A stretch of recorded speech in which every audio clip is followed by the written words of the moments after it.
Okay, we'll go ahead and get started. Thank you, everybody, tonight.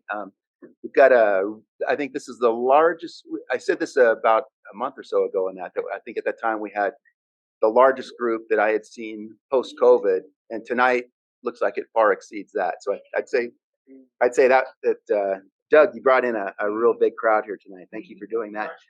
And we also have, in addition to that, we've got a really big group here that's online. So once again, thank you, everybody, those that were able to make it here in person, those that are joining us via Zoom. A big thank you to Doug Bennett for coming out here tonight. I think he's a big part of why we've got so many people here tonight. He's going to be presenting tonight on tonal relationships in landscape photography. Doug, and I'll also mention his wife, Laura, have some amazing national and international award-winning images, and we're really honored to have Doug share some of his vast knowledge with us here tonight. Looking forward to it. I do want to bring up just a couple of the other things that we have coming up here in the next couple of months. I'll go all the way through what I think is the end of the year here, and that we've got September 6th, so that's in a couple of weeks, I believe, competition night. This one is on moody and mostly color. I'll try and define what that mostly color thing is. So that would be an image that is a predominant color in that image in that. So when people see that, it stands out that whether it's orange, green, blue, or whatever and so forth, there's a very dominant color in that. And then the other category is moody. So anything that has, kind of a moody type scene and so forth, maybe people that are in a good mood. With Joseph Roybal. I don't know exactly what he asked. A lot of his covers landscape type post-processing. He does a lot of luminosity masking and that. So I'm imagining that he'll include quite a bit of that in his post-processing presentation. And that one is on September 20th.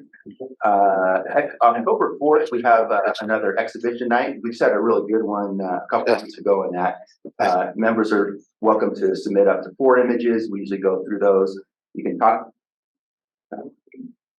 Okay, does that sound better? Okay. Anyways, new microphone. Hopefully that sounds a little bit better. So anyways, on the exhibition night, submit up to 4 images. You can briefly describe a little bit about why you took the image, what it's about, any maybe special post-processing that you did with it. And then it's open to other members that are here in attendance and that to kind of weigh in, offer advice, recommendations, and so forth and that. So always a real good learning opportunity. And that one will be the first Wednesday in October, October 4th. October 18th, we have a post-processing event. I believe this is the one that we are going to have just 2 images that everybody gets. And then, is that right? That everybody gets the same 2 images. And then what we do is everybody goes back, post-processes those 2 images. And we did this once a couple years ago. So the one probably do that one. The one I was planning to start over was to have everybody submit their raw image or their unprocessed. Okay. Okay, so something similar. And then both November. Okay. You want to do presentation? Okay. So back that up. A different. We'll send out the instructions in that as far as what the post-processing event will be on October 18th. But irregardless, it'll have something to do with taking a raw image, showing what you got out of camera, and then what the post-processing looked like, and then people can describe what it was that they did with their post-processing. November 1st, we have our final competition of the year, and that is open. So anything goes on that one as far as as long as it's appropriate. But anyways, that's so final competition November 1st, and again that one is open. November 15th, we have a presentation night, and we just now are learning that Darren will be presenting. So we will come up with we'll get the topic from him later and so forth and that, but that'll be the last presentation night that we have, and that is November 15th. And then the very last meeting we have, December 6th, we have the awards dinner and board elections. And again, that is the final meeting of the year. We usually don't have a meeting that 3rd week of December just because it gets a little bit too close to the holidays. A couple of other events that are coming up. I mentioned at our last meeting that there's a Adobe Live event up in Denver. Said it was the Bug Theater, I think it's called. But that is you can sign up for that online. I can share the information if you'd like, but it's Adobe Live, and they're going to be covering some of the new processing technologies that they have, some of the AI type stuff and so forth. And that says that it's free food, free beverages, and they have door prizes and that. So I signed up for it, and I think there's a few other people on that have also signed up for that. Oh, sorry about that. It's August 21st, so it's next Monday. Yeah. And it's a free event, but you got to RSVP to it, so that way they know how many people are going. It's a free event, but you have to RSVP to it, so you know how many people are coming. Right, and how many cards I think. I've been on all the way social media. On Facebook. Yeah, it's on Facebook. I get sponsored out for it all the time. Yeah. Yeah, if you're on Facebook, just search out Adobe. And Yeah, just look at Adobe on Facebook. Adobe, someone must have missed it. Yeah. Okay. There's I can send you. I'll Facebook you over the link to it. Yeah. I'll remember to do that tonight. Yeah, and there's a separate one, correct, down in Colorado Springs. That's I think 2 days later, Wednesday night. And what we can do also is maybe we'll put out a notice or whatever in that people can respond to. That those that are going, maybe we'll figure out a way to meet at the door, something like that in advance, so we sit together. I'm not sure what the arrangements will be in that, but we'll get something out on that here in the next day or so. And then let's see, the other event that I had here is another event that's happening here in town, actually down in Colorado Springs, November 3rd and 5th. The Professional Photographers of Colorado has their annual conference down in Colorado Springs. Programs will be there on portrait, landscape, wildlife photography, social evening, other fun things going on. So if you have any questions on that, please reach out to me. I can give you some more details on that. And with that, I want to again welcome Doug Bennett tonight. Couple of things about Doug.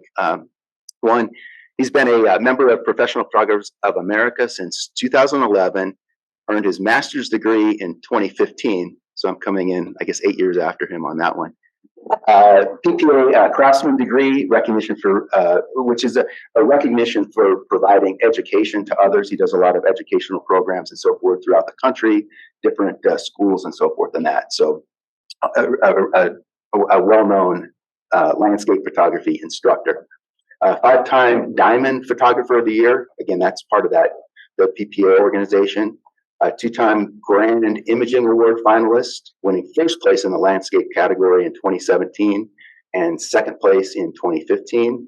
I mentioned earlier, Doug and his wife Laura, another fantastic landscape photographer, are instructors at the Texas School. It's a multi-day, in-depth workshop. And their course on landscape photography at that event always sells out early each year. Special note I wanted to mention also in that, like I say, his wife Laura is a accomplished landscape photographer, and this year she actually won the World Photographic Cup gold medal winning image in the landscape category. So, congratulations, and I guess Doug's been on that nomination himself too. In addition to that, he also does hands-on workshops throughout Colorado and the Western U.S. and I believe other regions as well. So with that, I'm sure I missed quite a bit, but that was the list of items that I have of his accomplishments. And like I said, we're honored to have you tonight to present on tonal relationships in landscape photography. Well, gee, thanks for all those kind kudos and fine welcome. I appreciate that. After you say all of that, I'm thinking, hey, in the dark, I should make my escape while I can. But appreciate everybody coming out. I really do. It sure makes it a lot more fun for me when they've got a good audience and numbers. And certainly I welcome a lot of questions. Feel free to do that. I assume, as in the past, we need to be out of here before 9 o'clock. Is that right? Because of the right around 9 o'clock is close. Yeah, the police will come and let us know that we need to leave if it's after about 9:20. So I'll try to keep this short.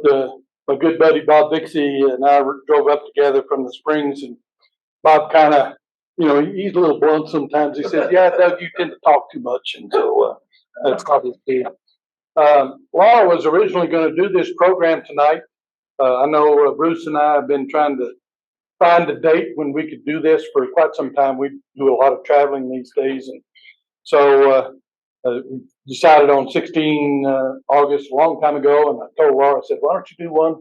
And she was going to do that, and then her daughter-in-law had abdominal surgery today. Not a major thing, but an optional thing, and so she's got 2 little grandkids, and she can't lift anything, and so Laura's up there helping her out. So that all happened today. We knew it in advance, so that's why I got drafted into this role. So yeah, she won the World Cup, so I'm kind of the second stringer here tonight. So as I tried to think about what to talk about, I decided, well, I want to talk about tonal relationships. I've been observing a few things here.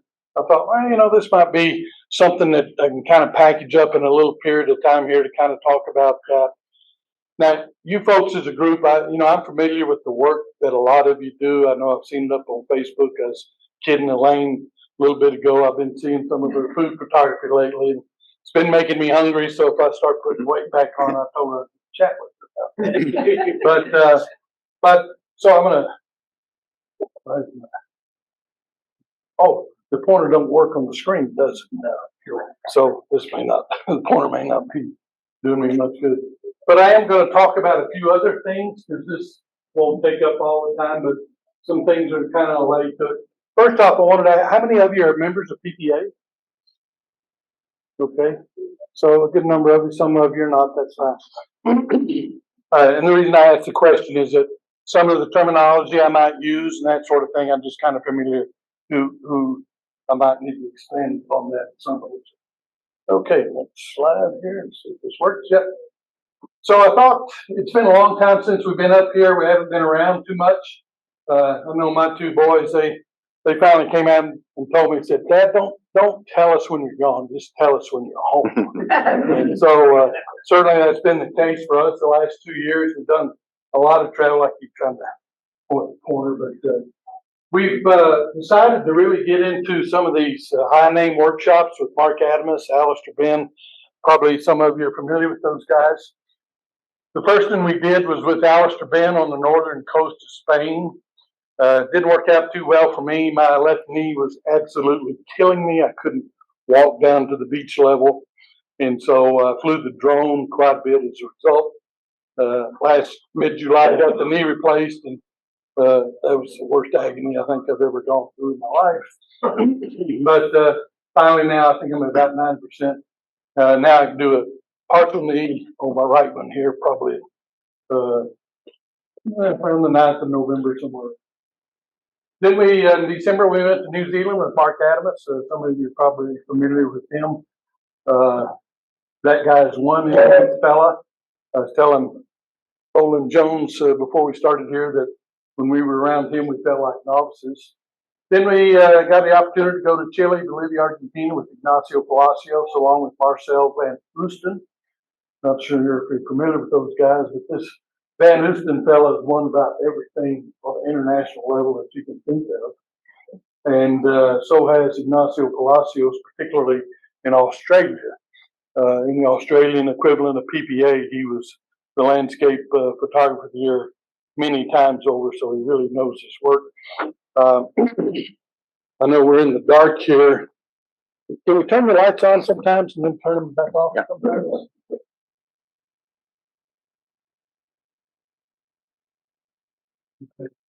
I wanted to show this book to you. This is Ignacio's book. It just came out here recently, Dissecting Award-Winning Shots, Landscape, Volume 1 and 2. I've only started reading this. I've only gotten through maybe 1/16 of this thing, maybe page 60 or thereabouts. But he goes through all of his winning images, and he talks about why he composed it the way he did, how he processed it the way he did, a lot of insight. So this one of the best books I think I've stumbled across, at least so far. So, sure. When he's selling these, I don't know what he's selling them for. Thanks. Laura ordered this. She can track all that cost of it. Don't do that too much. So we've been doing a lot of that, as mentioned earlier, teaching at Texas School the last 3 years. This last June, we taught at West Coast School in San Diego. That's a lot of fun. we get the class members for a full week. I really enjoy it because I can go a little slower paced, and I was kidding with John Bumgarner before this. I get to tell a lot of stories. I like to tell stories. When I do things like this, Laura gets after me all the time, says you can't do that. You don't have the time to do that. So, and since the last time we've been up here, I think we've got 3 additional grandkids. They're all little. It's lots of fun and time demanding. And then we've been doing these tag-alongs. Basically, it's just camping, photographing out there, going into the wilds of Utah, camping somewhere, getting somewhere, a place where we want to shoot sunrise and sunset without having to travel hours to get back to Haynesville or someplace like that. Okay. I am getting older. I like this quote here. Always loved Betty White and that role in the Golden Girls. So some mornings I have to admit, I wake up and I kind of feel like that overly ripe banana, but at least I'm thinking so. So, kind of wanted to share a couple of quotes here. This is Galen Rowell. I'm sure many of you are hopefully familiar with him. But an interesting thing, he talks about how, good landscape photography, the culture's got to be kind of ready for your work. I equate this to music. When I was a teenager and the music is playing on the radio at that time, oh yeah, my parents didn't get it before I sure did. Now that I'm older, some of the stuff these teenagers listen to, I'm just not in the cultural mindset to accept that at all. It sounds terrible to me, but it sounds great to them. So, and then when we were with Alistair Ben, one of the things he was big on is the emotional consequence to every slider. He is really big into expressive photography, expressing yourself, having imagery that communicates a feeling or emotion, and that sort of thing. He's really into the touchy-feely thing. I'm kind of not that way. When I was in the Air Force, I had an Air Force career. I was a financial management guy, putting together budgets, working with numbers. That's kind of my daily rate versus being the intuitive, emotional type of person. So I've always kind of liked this a little bit. I know you folks are certainly not tourists. I've seen your work on Facebook. A lot of what I'm going to be talking about and showing you tonight is examples of really bad stuff that I've run across on Facebook. I've lifted it off of Facebook for instructional purposes. But the reason I wanted to show you, because it's going to illustrate some points that I want to leave with you tonight. And so it's things that you can maybe hopefully look for, may see a need to look for, that are on the margin, just little problems. Now you can see big issues up here. I use these to kind of illustrate the point. I know y'all's work, you're above this by far. I know I don't mean to imply that this is where you're at by any means, but I'm using it to make a point, and you'll kind of understand what I'm talking about more as we get into that. I like this. Alistair, he's pretty good on quotes, and I kind of like quotes a little bit. And I like this expressive creativity of the photographer who made the image. Certainly, that's what we're all about. We all as a group look at photography as an art form. We look at it that way. A lot of people kind of don't, but I think that's not. I think those folks are in the minority. Okay. One of the things I ran across in Ignacio's book here that I was showing you a while ago is just business about pictorialism. He kind of provides some of these little tidbits of history in there. And so this was the stylistic and aesthetic movement back in the 19th to 20th century that talked about, photography is more than just a straightforward capture of the scene, that there can be an art to it and that sort of thing. And thus we're putting a part of ourselves into that imagery as we're doing. But as I have down here at the bottom, the quote labeled coming from me, in my humble opinion, there are some fundamental basics that need to be adhered to. Now the basic is this idea behind pictorialism is you can take landscape imagery, any kind of photographic imagery, and make it your own. You have all these tools available to you that we can really use. And Ignacio in his book he goes to great points to say hey, all these tools available to me, I'm going to use them. And some people may not like what I do, but he's going to use them. But he still works landscape in his images to, I believe, and as you look through this book, I think you'll see imagery there that's quite nice. Here's a beautiful example of pictorialism. When I first saw this is Dennis Chamberlain down in Albuquerque, Corrales actually. And when I saw this image, I thought, man, I don't remember Mesa Arch quite looking like that. Man, I need to go back and I need to figure out the lens selection and all that and figure out how he compressed the scene to get washerwoman arch kind of in that position. I thought, man, I've missed something. So I got to talking to him about it, and he said, "Oh, Doug," he said, "That's a composite." He said, "I put that middle part in there with washerwoman arch because it's out further into the canyon area, and he manipulated it, pulled it in there, and he's made it look very realistic and very artistic. I think you'll agree." And so this is kind of an example of the pictorialism type of thing that Ignacio was talking about. Okay. I always kind of throw this up there, expression of landscape image. You know what we're trying to do is a couple of things. First is trying to translate feelings and emotions into our imagery to share with others. And then the other goal is to offer and share our interpretation of the world about us to share with other folks. And the reason I wanted to talk about tonal relationships is that if you get those correct, it'll really help you achieve those goals.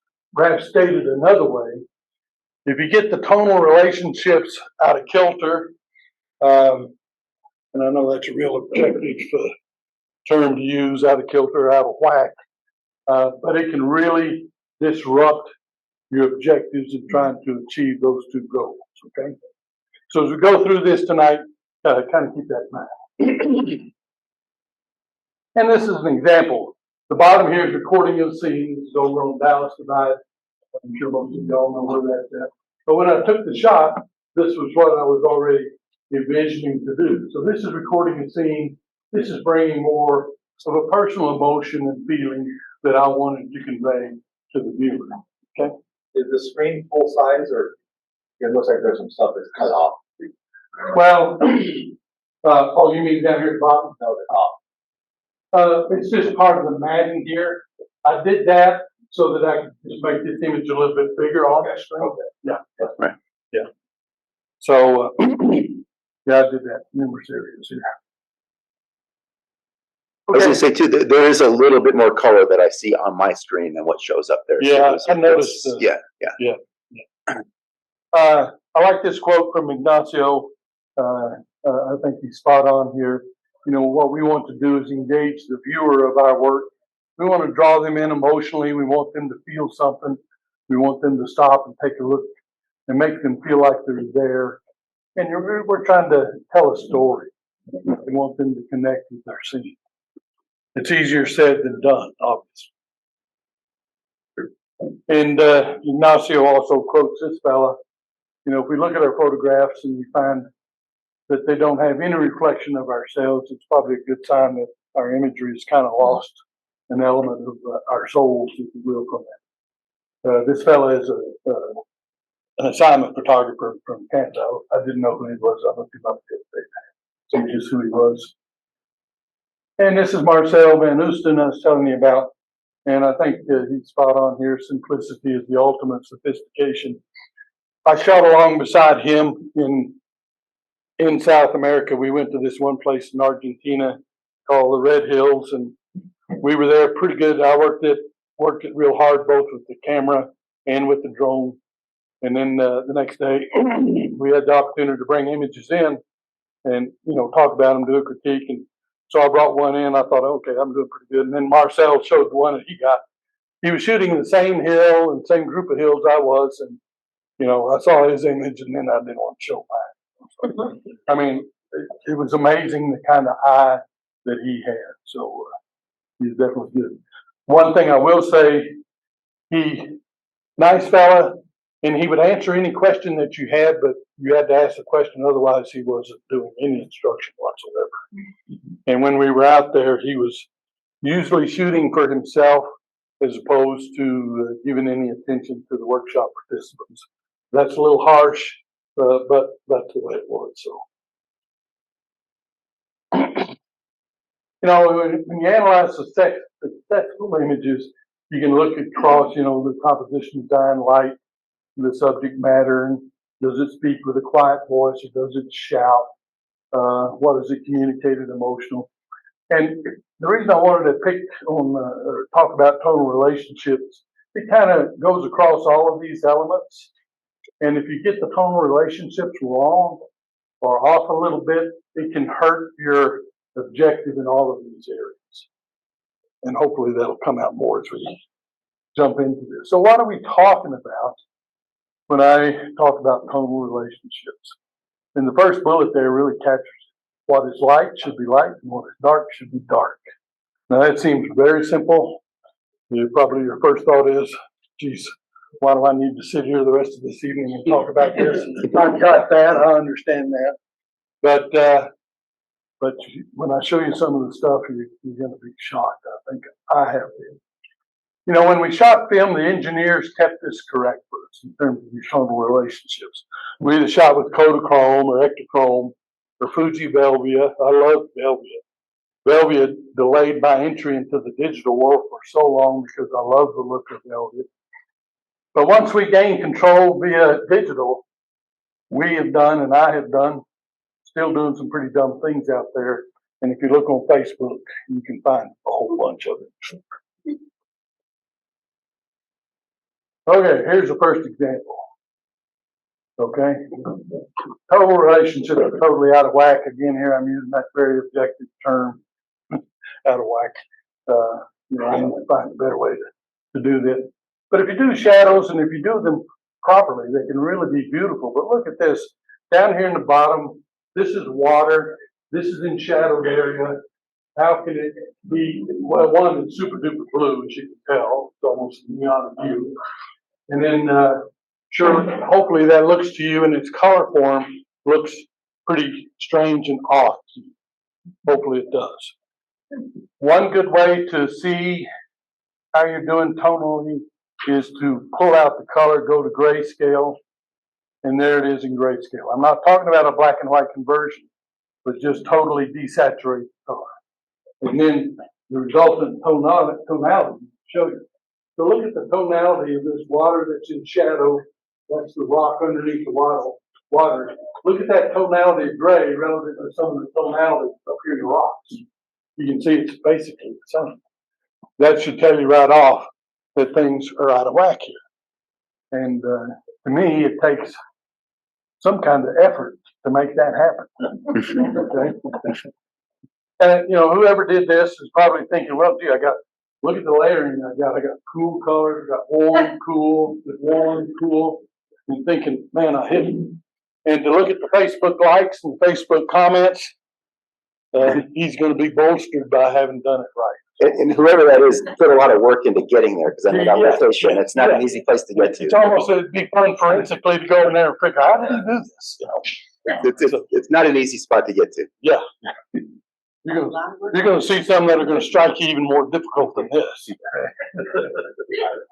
Look at that one. What do you think of the tonal relationships are there? Obviously, the idea here is that the sunlight, late evening light, red sunlight's coming in and hitting this formation and giving you all that gold color, orange color. But look at the rest of the image.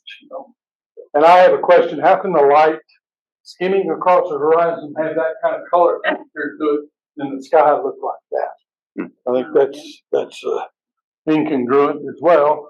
But look at it in grayscale. Exactly the same tonality. Grayscale can instruct you so much in terms of what's really going on and what you've done. So I thought that was yes. So what does the grayscale, like if I go home and I take a picture and I load it into Photoshop and then I hit grayscale, what should I see? Or what does this actually tell me? Well, like we're seeing your differences, but what are we actually supposed to be looking for? Well, I think good question. I'm glad you asked this. Yeah, we need to make that clear. If this part is being lit by the sun, it should be brighter than everything else in terms of a tonal relationship, right? So just in terms of the luminosity of it, the tonality of it. I'm not talking about necessarily the saturation, I think that's overly saturated. But I'm not talking about that, I'm just talking about what should be darker relative to what should be lighter. And when you convert to grayscale, this is after you've done your processing, you take a look, you see, okay, I knew part of that was lit by the sun before you can't tell it was full color. Okay. Same thing can happen in terms of, well, I wish a pointer would work on that screen and keep trying to point it to work. Look at all that dark red. I'm sure most of you have been to Robert Colorado. And, you know, when I first saw that image, I thought, oh, boy, this don't look right to me. So that's my first reaction. Now, it might be because I'm a landscape photographer. You know, I did a little, I went to PPA judges school and did some judging in some various states and kind of got used to looking for that sort of thing. But, you know, to me, that distracts from that impact because one, it creates high contrast in that area. If you look at the dark red and start asking yourself, why is that the way it is? And I don't have an answer for it. So I didn't convert that to grayscale, but just wanted to point that out. The other thing that kind of gets me a lot, people up, what? Did I go too fast or what? I do that post processing like that. When you look at the bottom of those clouds, yeah, they're turning black. You know, there's a slider I'll give you. Like where you can easily do that. I forget which one it is. But to me, it always creates too much contrast, makes the sky look unreasonable or not as believable as it should be. For me, I like believable skies because every person on earth knows what clouds look like. They see them, they're used to them. And so when they see something like that, they think, ooh, well, man, bad clouds. Well, they are. But then they departed, in my way of thinking, they've departed reality a little bit and have tracks from the rest of the. Now, in this case, this was taken from a RV blog type of thing here. They were comparing generators and climate generators in the scene. But I just saw the sky there and I thought, oh, this exemplifies where they kind of got the bottom of the clouds a little too blackish for them. Now, one comment I was going to make here is that your mileage may vary. You may like that sort of thing, and go ahead and do it across people who do like it. Like in this case, for me, the bottom of that cloud is too black. I can certainly buy a dark blue. You know, I think it would look realistic. But when it starts looking black, you know, the sun is still pretty up high here. It's still pretty much, it's not nighttime yet or not late dusk. And the cloud is just not high enough above there to be filtering out the light at the bottom of that cloud and turning blackish. Certainly a dark blue, yeah, I would buy that. But the black kind of catches my attention. I'm probably overly sensitive to that, but I just pointed out saying, you know, to a viewer looking at the scene, you know, they may not pick up on that being black, but they may look at that or something similar and say, something deep in their subconscious going to say, that's not quite right. If you get your clouds, my experience is, if you get your clouds right, then you establish kind of the credibility of your image. And then you can really start saturating autumn leaves and that sort of thing and really go to town with that. But you got to keep your skies correct. I thought that was a fabulous cloud by Josh. Look at that. I kind of like the dark blue that you see in here, but here I think this has gone a little too black, maybe a real dark blue there. I think that's a little more believable. So that's kind of a coloration thing, not necessarily tonal relationship so much as it is color, but it also, I think, you know, my eye went to that black hole immediately again, as I self-admit I'm a little overly sensitive to that. I did like this image. I mean, this looks like a nose and, you know, deep eye sockets, and mouth that's fixing to come down and gobble up this little trailer. And so it tells a story, I think, pretty impactful. I like it. But, now, that's the Sky and Monument Tower. So this is the forensics of Photoshop. Anybody can, speculate as to how in the world. Did this have 22,000 comments and likes? Oh, yeah. It had likes like you wouldn't believe, and some of the comments, oh man, that is the neatest sky I've ever seen, and they were quite literally going gaga over it, and I was really proud of this one.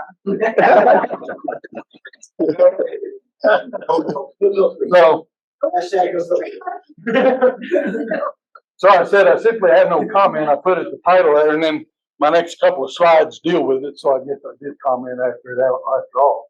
And I said, perhaps this Calvin and Hobbes cartoon, I don't know, can everybody read that? I can read that out for you. Calvin says, people always make the mistake of thinking art is created for them. The next thing, but really, art is a private language for sophisticates to congratulate themselves on their superiority to the rest of the world. And then he said in his art statements of Hobbes, he says, my art statement explains my work is utterly incomprehensible and is therefore full of peaks and mysteries. And he says, you misspelled, and that's a German word, I don't know how to pronounce that. Huh? Oh, I'm sure. Okay. A good artist statement says more than his art ever does. I had to look up, I figured this Welshman tongue meant something that's kind of a worldview type of looking, so my worldview doesn't extend to accepting that as a good rendering of an evening sky. So my only thought, Laura and I joked about this, and we'd just gone to see Oppenheimer, and so we're thinking, well, this is somebody thinking this represents the atmosphere catching on fire that they were a little bit worried about. Possible. Yeah. So maybe because I don't have an open mind, I don't feel too moved by that image. There's a man with an open mind. You could probably say, you feel a breeze through my head right now, don't you? Here's one of a pass. I've been on this pass in Italy. I wish I had some good shots from it. I don't. But grayscale reflects the contrast. It's a good way. We know that some of this is lit by the sunlight from the color image up here, and yet from grayscale, it kind of informs us that there could be a little more contrast between the lit part and the shadow parts of those rocks that make this image all the redder. I think the reflection is good, but this is where grayscale can really help inform you in terms of. This slide is all about the play of light and shadow. I look for light and shadows all the time. I found this particular image on Last Dollar Road north of the airport. This is flipped. This is actually looking to the east of the road as opposed to the west of the road. So think this. I waited, I purposely went out there in the morning. I wanted to get the sunlight skimming across here to give the highlight and shadow and whatnot. That was a little image with and this is what good use of shadows can do for you. You got your shadow, highlight layer, shadow, sunlight hitting these trees, and the shadow trees behind it give nice separation, make these stand out. Again, highlight, shadow. Next to every highlight, we went to. How many of you know Ann Murray or Ann Murphin? Ann Nard. You remember her work from PPA? I think most of you are too new to PPA to know who she was. She set the world on fire with her images. We took a pre-convention class with her at the imaging 1 year PPA annual convention. She was extremely successful with this. She was single, and Nora was her name. She was in Houston. Her pricing schedule was, she never did say how much, but kind of got the idea that about $10,000 for something like that. She was in a neighborhood. To sell it or to shoot it? To shoot and to paint the image and deliver a finished print, $10,000 or thereabouts. And she had a rule: if Mama paid the $10,000 to get this image, and grandma wanted, oh, I love that, I want one too. No, there's a whole nother shoot, another $10,000. So that's how she priced. When women got pregnant, they would call her to make an appointment to have their child photographed when they were 4 or 5 years old. That's how far out you had to book with her. And you could only be referred by someone who had been a client of hers before. So she's no longer active in PPA, but the thing that I took away from next to every highlight, you should have a shadow. I was going to point out too on that last one, the colors are a little bit richer here on this screen than what's up there, and your screen too. So I just so we're losing a little bit of color up there that the audience versus. Sorry. So approximately what years was she active when she was shooting these? I want to say around 2013 when I began to really notice her work and her success in PGA print competition. And she was using digital at the time. Yes. Yeah. So, and Corel paint. Yeah. I see images similar to this style now all the time. Right. They used to be really rare. Yeah. Not anymore. Yeah. Yeah. So she was probably the one that started the whole trend. I think so. Yeah. She taught a lot of classes. When she got married, I think her hubby was not in photography, and they, I went on her website actually today. It's inactive. I don't think she does. But I remember in class she had this is the photo I was looking for at this time. But she had a little girl out in the field and all painted up, fancy dress, painted up, and so during the class she just took her paintbrush and Photoshop and paint and just drew around. It looked like someone took a paintbrush and painted it on. It looked awful. And then she started shadowing in, highlighting in, dodging and burning that thing, and it looked like a piece of ribbon that was there when she put the shot inside. And she said, "This is nothing but highlight and shadow. You give this depth and dimension." And boy, I was so good. Laura and I thought we had envisions of learning this technique to shoot our own grandkids, and we failed miserably. We couldn't do what she did. Why the clouds appear a little blown in this image, but they're not. Over here in the upper right, notice the natural gray on the cloud bottom. I made sure that I didn't do that. Fall can work in the afternoon shot with backlighting. Of course, the key here is controlling the red channel. We'll talk about that a little bit more later on. Processing considerations, tonal relationships. All things become cooler and lighter in tonal value or luminosity as they recede into the distance. The bluish hue of the air will lighten the darks and the half darks because you're looking through all that air, right? To lighten them up. It doesn't affect the white colors as much. So what does that mean? Contrast is reduced in the distance. Okay? Be very wary about pumping up contrast with distant elements. Okay? And the best thing to do is what we try to do is make observations. Yeah, I'll let them know. Yeah. We can't control that. Yeah. So we try to make the observations during shooting every once in a while. If I feel like I've gotten off base, I'll do the grayscale to kind of instruct myself to see what I'm doing. Because I'm playing around with colors and things like that. Here's what gets a lot of people messed up, I think. We'll show examples of this. Cold and blue colors are often perceived as darker relative to warmer colors, when really they may be opposite. Warmer colors are perceived to be brighter tonalities. Okay? So just be aware of that. View images in grayscale again and ensure that you make sense of these. Look at this. This is Diamond National Park. This is sunrise. The sunlight is hitting that. Someone chose to process that, converting it to grayscale. You can see the part lit by the sun is darker, or it's darker than all the rest of it. So, does that make sense? No. If this was correct, would this be a better image on the left? Yeah, I think so. So, So this is an example where people think, oh, it's a warm color. So warm comes about by the sunlight. They know sunlight caused that. So they think that's brighter than the shadowed area, the shadowed rock underneath. When in reality, when you pull the color out, it's not. Okay? So they had the conviction to go ahead and post that on Facebook, thinking that was a great rendering of that scene. Yes, Grayscale is a fairly new concept. I'm sorry. Grayscale, using grayscale is a new concept. Uh-huh.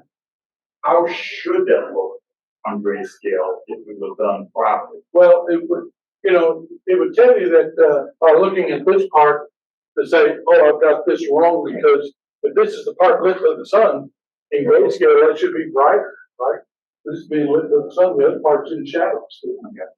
That makes sense? Yeah. And that's all, this is just a method of determining have I got this wrong. It's obviously over here on the left-hand side, they've got that wrong, okay? Got it, thank you.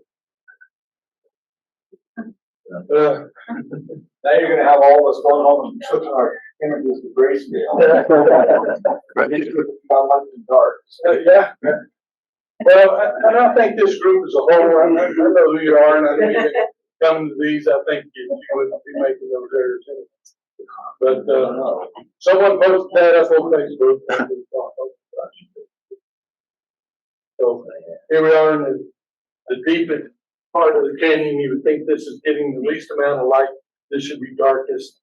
And yet, look at the backside of that butte there. It's totally black. It's lost all detail. And, yeah, for kicks, I converted it to grayscale just to take a look. You can even see a dark aura around that sunrise. But really, when you look at it in grayscale, or in color, you don't notice that. But when you go to grayscale, all we're doing is pulling the color. We're not doing a black and white conversion. Okay. Do you sense a little difficulty in sensing the depth? I know nearly all of you have probably been to this spot at Dead Horse Point. You've seen this rock out here in the center part where the river makes its gooseneck. You'll notice that this part, it's got no separation from the rock behind it. They look to be on the same level. That disrupts the lighting here terribly to really give the separation between those two pieces. We know that the upper part of the rock is on the west bank of the Colorado River there. And but look at the cliffs in the background. See how dark they look? The blacks there are black, or as far as black or blacker than the blacks that you see here. Well, we know we're looking through a great more distance of air, and so those should be lighter. You give the perception of depth. So you kind of see how the sense of depth there, it's kind of like these come forward to you relative to the depth in the scene. We know that that's a great sense of depth, right? So can you kind of see that? Yeah. Compare and contrast that with this. There's a Green River overlooking Canyonland. I'm sure most of you in there. More contrast here. It drops off. The light is shining through here. This is one of the things that I showed this image to Alistair Ben when we were with him, and that was the first thing he picked up on. Is he said, "Yeah, I see that you got reduced contrast in the background. That's good, but guess what? You still got some blacks that are a little too back in here and over there." And so if I would work this image again, I would probably blacken those up a little bit to show that we are looking through more air. Obviously, the sunlight is coming through here, the late evening rays hitting the air and kind of lightening that up. So the camera naturally caught that, but during post-processing, I probably got this a little too dark. I'm sorry, I keep trying to use my corner. Too dark back up in there, and I think it looked a little better.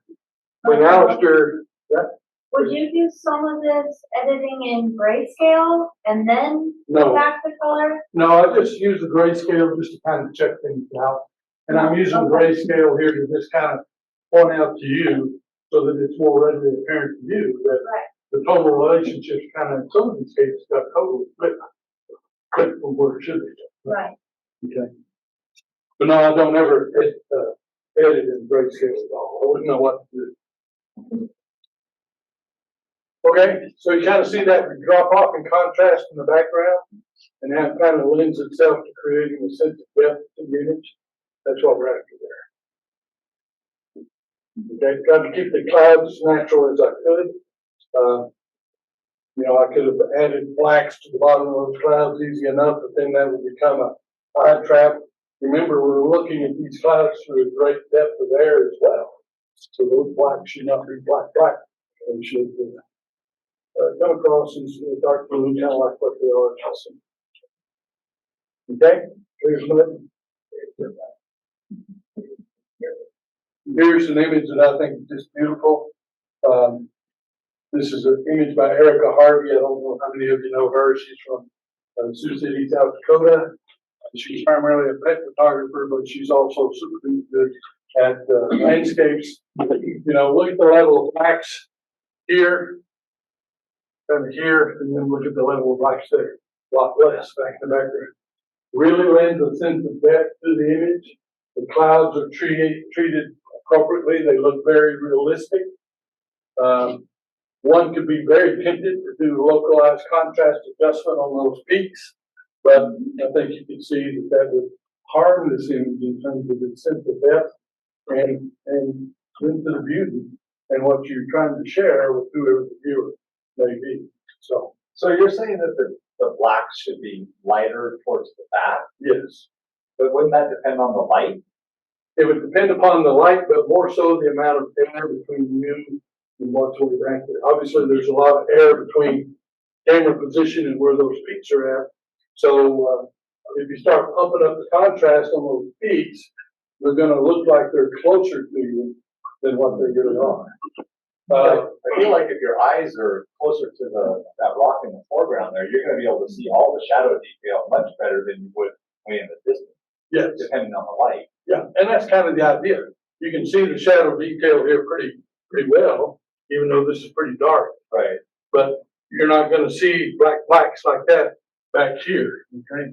But that's because the light source is hitting the mountain. What if the light source is coming from a different direction? Well, you still have what I'm trying to point out. You still have some shadows here on the shadow side of these peaks, right? And so if you did a localized contrast adjustment there, you're going to be making the whites whiter and the darks darker, right? To increase the contrast. And the point I'm making is, in my opinion, that would hurt the sense of depth in this image. Mark Adams refers to this as the progression of blacks. How do the blacks progress from the foreground, middle ground, to the back? And Alistair Ben learned all this stuff from Mark Adams himself, admitted to us after a day or so. And he talked about this progression of blacks. That's where we first heard about it. I had been talking about it in that earlier slide. I talked about how when you look through a large expanse of air, the darks are going to lighten up a little bit because the air is going to have brightness to it, if you will, a little bit of a bluish hue. And so it's going to tend to lighten those darks and half darks up a little bit, thus reducing the contrast in the background. And that's what Erica here has done. Whether she consciously did that or not, I don't know. I hadn't had a chance to talk to her about this. But this example kind of exemplifies the concept of the progression of blacks. And the way they would typically do it is just draw a gradient in Lightroom or Adobe Camera Raw, and then just reduce the blacks in the background compared to the foreground and kind of spread that out a little bit. See, I just had a similar, in one of the images I submitted for judging for PPA, a similar situation, similar lighting. It was Mount Snuffles at sunset, and it was the last light on the peak. And their advice to me, it didn't merit, but their advice to me was the front blacks were too dark to lighten them up, and then go on the mountain and paint in contrast on the mountain in the distance. And so I'm like, that made no sense to me as to Yes. why am I doing that? Yes. I heard chuckling from Corey Bumgarner back there. Sounded like you laughing. Harry, I feel for you. I know what you're talking about. I've got some slides here in a little bit that talk about PPA print competition a little bit. I can tell you right now, I'm not carrying any Kool-Aid today for PPA. So, Well, I'm not either. After the last couple of judgings where I was accused of badly stitching together a vertical image, and it was layers, sediment layers in a rock that he had mistake for a bad stitch of an image, and I didn't stitch the image together. And so I'm like, yeah, just I have no confidence right now in the judging there. That's exactly what they told me is exact opposite of what you just said. well, I'm going to show you some worse examples. I still hear Carter laughing. I know you're laughing. Let me save some comments until we get to that section, okay? So, I don't want to steal sticky Kool-Aid all over the table this year.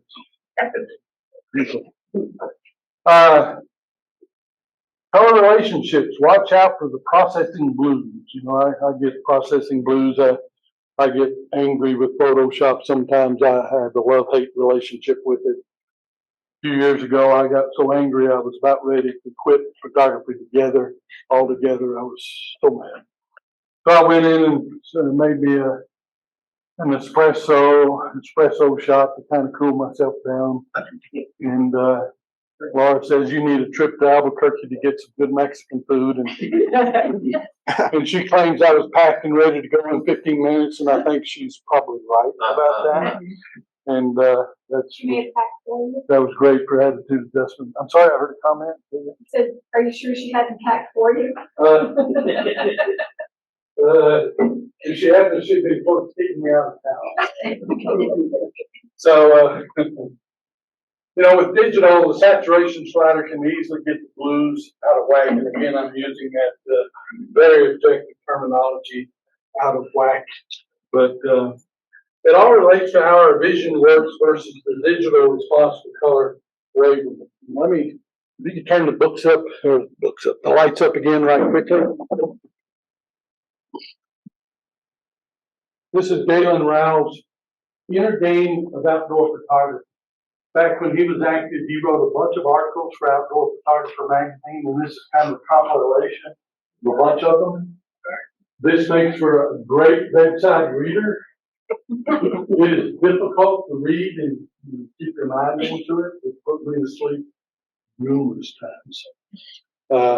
But a lot of good stuff in this, but it is hard to digest. I'll say that right now. So, but they used to have plenty of these in the studio there in Bishop, California.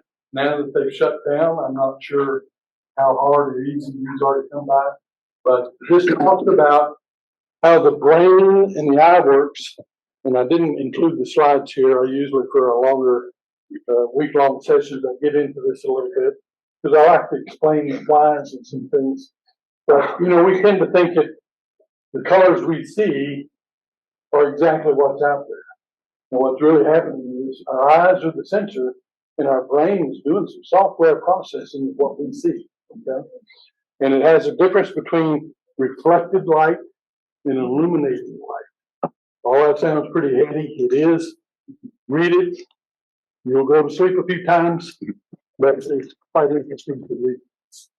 Edwin Land, the guy who developed the Land camera, the Polaroid, his comment was, and it took me a long time to get my head around, he said, color is a figment of our imagination. And what it was really saying is it's our brain that determines the color and shows the color that we're out there. So, but anyway, as a consequence of all of that, we tend, if we do a global saturation slider increase, we can really get our blues looking way too neon too quickly. So once you've done some global to get your golden grasses and leaves the way you want them, you got to take a look at your blues to make sure you haven't gotten the blues to a neon hue. Okay? Show you some examples. You already saw that.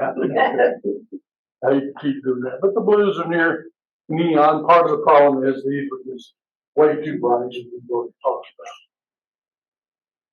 But look at that one. That's Mars. Well, that's a sky replacement. That's not even a real image. Exactly. Yeah. Exactly. Anybody can figure that out in a mile. Yeah.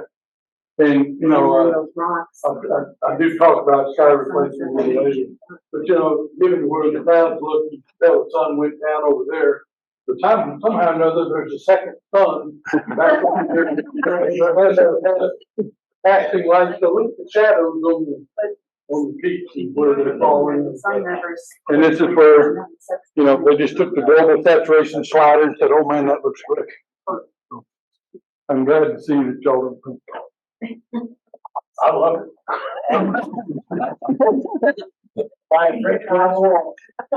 You never said that, you're really bright in the dark.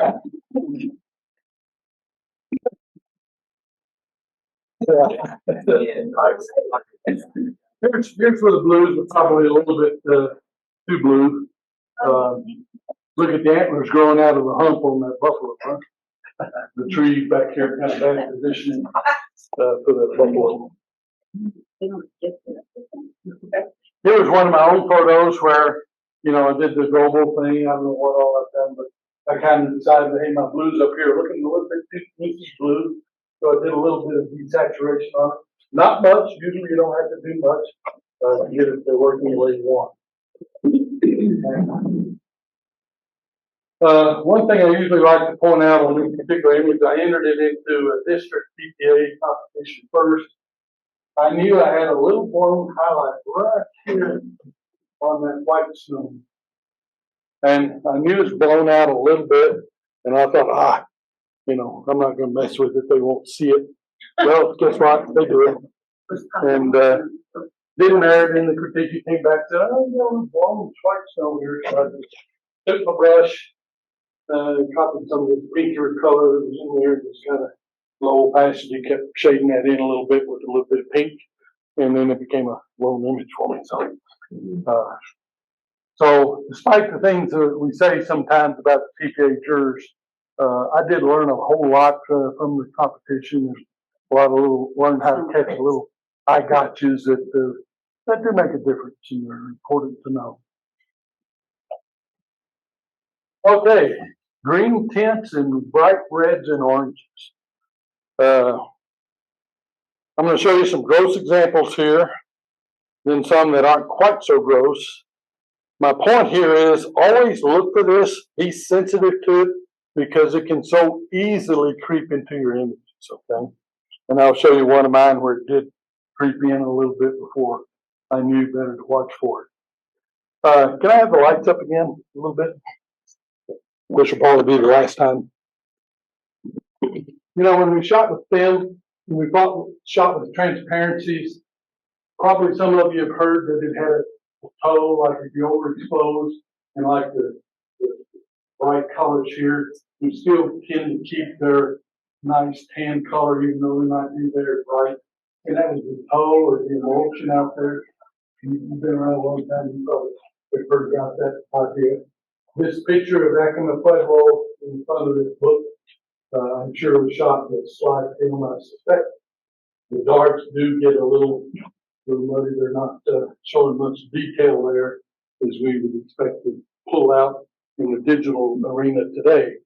So the trouble is, with digital photography, we no longer have that nice toe to the reds that'll keep real bright things registering in the proper color, okay?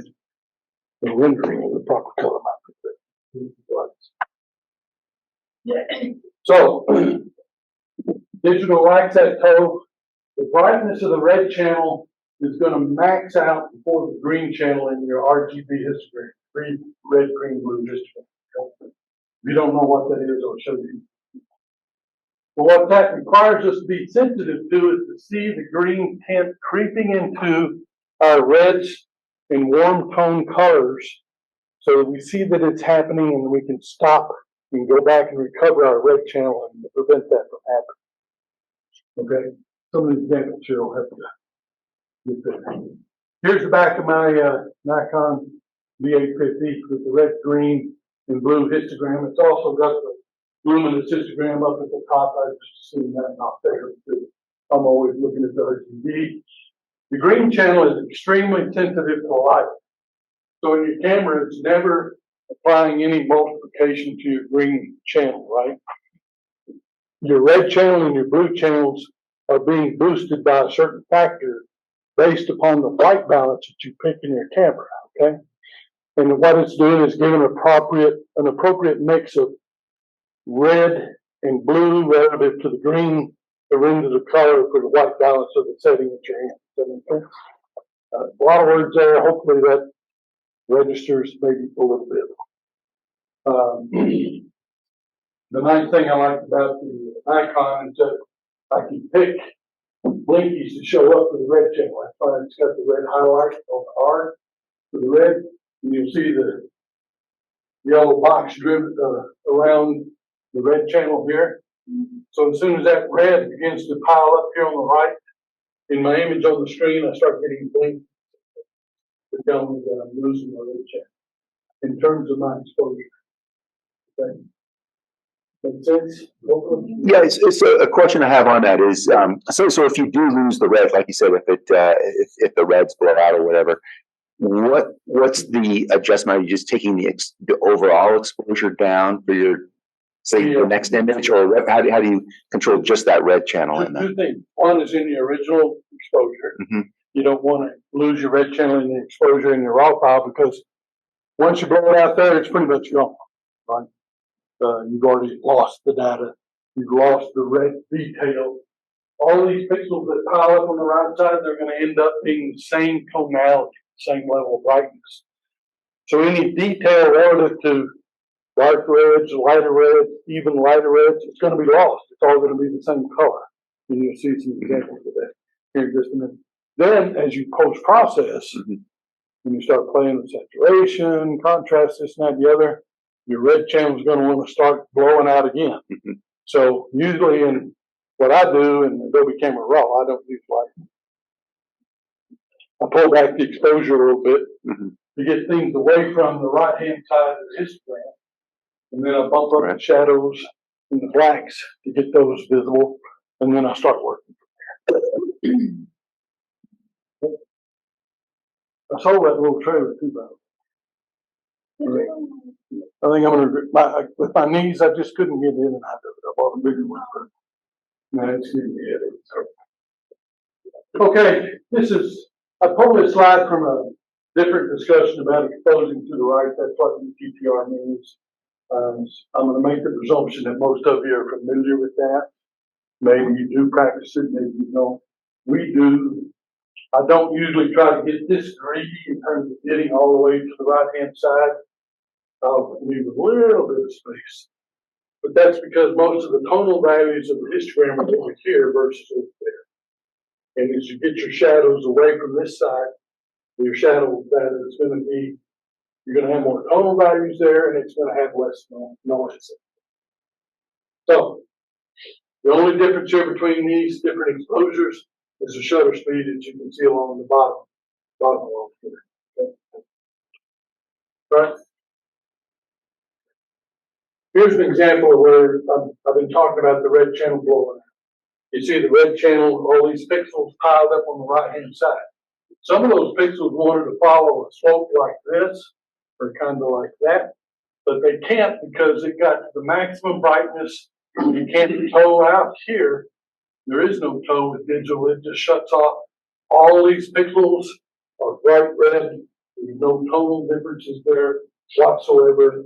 You lose a lot of detail there when that happens to you, either during the exposure or during subsequent post-processing. Yeah, that helps, huh? So here's an example. This I lifted this off of a Forerunner form. I look at the Forerunner forms all the time. Look at the reflection in the side of the Forerunner here. Luckily, this thing was white, and it kind of reflects truly the color of what is being reflected over there in those mountains. But I suspect that this was shot maybe with a point and shoot.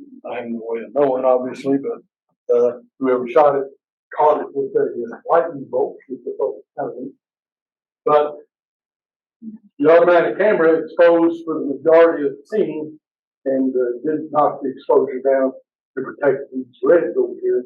So the red channel is totally blown out, but the green channel kept getting stronger, stronger, and stronger. And as you can see, the green channel totally dominates the red channel here. Notice the loss of detail.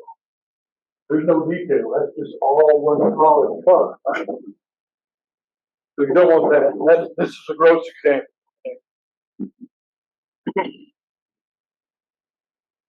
Here's one that's not quite so gross. But notice what I want you to notice here is, look at the green and the white clouds up there at the top. Yeah, maybe they should have been red, but certainly not green. But look at the reds through here. See how they've lost any kind of tonal detail? It just looks like a swath of red. There's no detail there. It's just all falling apart. Can you kind of see that? That's where the green channel, the red channel blew out. All the pictures piled up either in post-processing or in the original exposure, causing that to happen. Very, very distracting. Now, I think there's a lot of photographers out there that don't realize this is happening. I really like this image. It's sharp from foreground to background. Got a nice curve here with the rock. But seems too sharp here, but in the original exposure it was. But look at how all the areas lit with the sun. They've lost detail and they've gone green. This is where the red channel is blown out and caused a loss of detail, and let that green channel get too bright relative to red, because red can't get any brighter because all the pixels piled up on the right. And they walk away thinking, okay, I got a great image here. If they had shot with film, they wouldn't have had that problem because they would have had a situation more like this. Okay. So that's a limitation of digital that you need to be aware of and watch out for. At this point, you're pretty much showing us all pictures with high contrast that create problems because people are trying to overcorrect the shadows or whatever. Can't most everything, including the red, green, and blue, flaws, be taken care of with brackets. Yeah, I think while watching your Instagrams very good. Or something. Okay. Everybody's ready to be okay. I hope. Well, if one Instagram, make sure they're not doing it, they're showing digital capture, you've got that digital data in the raw file. A raw file is kind of raw, right? So if it's might be. Well, it's exposure, just take the exposure slider, slide it back, stick that wire in the raw file, and save that as a the shadows back to down about okay. Space on the left side of your histogram and space on the right side of your histogram. Then you have to make filters or whatever you want to do to process your image from there. But always keep an eye on the histogram and make sure during post-processing you're not blowing out that red channel. Does that kind of answer your question, I hope? Yeah, I mean, you are, and the rest of the image is suffering. You can just, like I said, do it. Yeah. One of the things one of the things I learned from Mark Adams, and sometimes this is why it's good to go on a workshop because you'll learn something that may have been a bad habit. I was influenced because my first digital camera was a Nikon D2X. And if any of you ever shot with that thing, you didn't dare shoot above the base ISO. The noise killed you. But with these new modern cameras like a Nikon D850 or the Z level equivalents in the Nikon line, if you shoot to protect the highlights, a lot of this information here, like the darker greens of this water and the blue and all that, it's going to turn out looking almost black. Okay? But if you take that into Adobe Camera Raw with your raw file, bump the blacks up 100%, the shadows up to 100%, you'd be shocked how much and how clean that data comes out. Then if you have to do it again, and the reason I like to use ACR is I can take it right into Photoshop and then click on filters and bring it right back into Adobe Camera Raw and pump those shadows and highlights up again to get them away from that left-hand edge of the histogram. Then I've got all my tonal values squished in, and I can work with them in terms of rendering the image from there. Does that make sense? Again, a lot of words there. Hopefully that's registering. So does that mean, it's gotta be when you're doing the shot, if you've already blown out the reds, when you've taken the shot, you're SOL, right? You're kind of SOL. The thing to do with digital is just protect those highlights. Yeah, just protect the highlights. Don't worry so much about the shadows. Now, I'm old school. I'll take a longer exposure to capture maybe 1 or 2 stops more just to capture that shadow detail in case I need it. But I'm finding with these modern cameras, a lot of times I think, damn, I don't need it. So, but I still take those safety shots, if you will, to make sure I capture that shadow detail. And then if I need it, I just layer it in. Okay. Here's another one where I think they just didn't realize what the sun is doing to them. Look at how the snow is all turned green. Laura's explanation for this is there's 1,000, maybe 2,000 of you guys up there shooting this sunrise, and you all decided to relieve yourselves at the same time. So that would explain the yellow tint there. So. The reason she doesn't ever do any judging, she absolutely refuses to do any judging. And she says, I can't because I'm just way too blunt. And she's totally correct. She's blunt. So